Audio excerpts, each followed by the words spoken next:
રહીને તમે ત્રીજીના અનુભવ લેશો અને ચોથામાં અને પાંચમાં તમારી પ્રેક્ટિસ અહીંયા થશે. આના સિવાય પ્રેક્ટિસ નહીં થાય. તમે એમ કહેશો કેમ નહીં થાય? હવે વાત કહી દઉં કે અહીંયા તમે આપણું આયુષ્ય સામાન્ય 100 વર્ષનું, બરોબર? તમે પૃથ્વી ઉપર 100 વર્ષ જીવ્યા. 100 વર્ષની અંદર તમે જે આ જીવનને અનુભવ્યું, આમાં અનુભવ્યું, હવે એમાં ચોથી ડેન્સિટીની ખબર નથી આપણે. વાત સાંભળી લીધું કે આમ ધ્યાન કરાય એટલે પ્રાણાયામ થાય, બાકી કઈ ખબર નથી.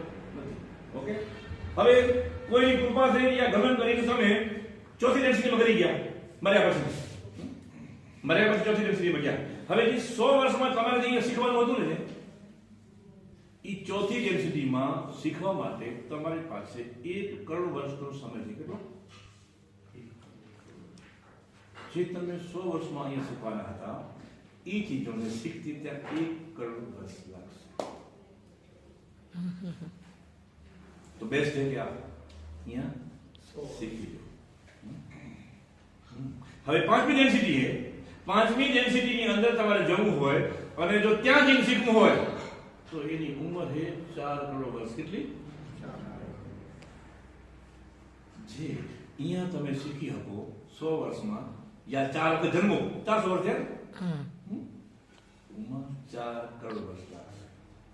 અને જઈને બીજે પહોંચી ગયા ઉમા સીધા વિષ્ણુની ગેટમાં, એની આયુષ્ય છે 6 કરોડ વર્ષની. કેટલી?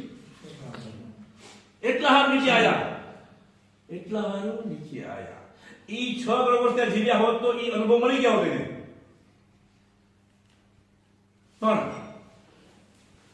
કેટલો સમય થાય ઈ પ્રોસેસ જલ્દી પૂરી કરવા માટે આ એક પ્લેટફોર્મ છે. શું? 3 ડાયમેન્શન દુનિયા એક પ્લેટફોર્મ છે. ખાલી પૃથ્વી નથી, પૃથ્વી જેવા કેટલાય ગ્રહો છે.